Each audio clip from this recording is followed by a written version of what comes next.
La campagne touche à sa fin et passé la déception du premier tour, républicains et centristes ont repris leur bâton de pèlerin. Toute la semaine, militants, élus, futurs élus sont allés à la rencontre des Bretons. Dernier meeting avant le jour J. À l'évidence, il y a encore de l'espoir dans les rangs. C'est un meeting qui va permettre de tout donner sur cette dernière ligne droite, de motiver encore une dernière fois nos troupes, parce que pour nous rien n'est perdu, tout est encore gagnable. Ensemble, c'est le jeu politique. Ils dénoncent l'immobilisme des socialistes, la démagogie du Front National et lorgnent vers la manne des abstentionnistes. Un électeur sur deux ne s'est pas exprimé dimanche dernier, de quoi changer la donne. Je suis convaincue qu'il reste encore parmi les gens qui n'ont pas voté, des gens qui peuvent faire le choix de la Bretagne.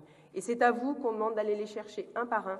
On en a absolument besoin pour améliorer le score. L'insolente avance du candidat socialiste ne passe décidément pas. La droite bretonne enfonce le clou.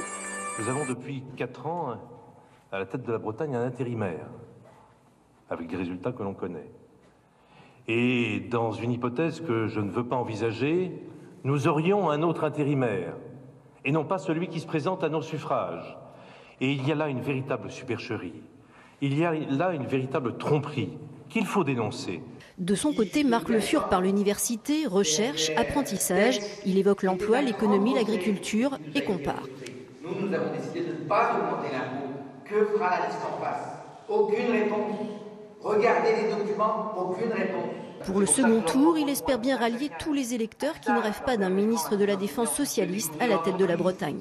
Il faut que nous nous adressions aussi à ceux qui, au premier tour, ont voté pour d'autres listes. Je pense à ceux qui ont voté pour Nicolas Dupont-Aignan.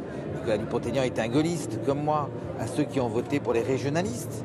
La seule liste qui parle encore des sujets chers aux régionalistes, c'est la nôtre. En particulier, nous parlons de la Bretagne à 5. Rien concernant l'environnement ou la disparition annoncée des écologistes au Conseil régional de Bretagne. Les Républicains ont encore 2 jours pour convaincre qu'en votant le choix de la Bretagne, ce sera mieux.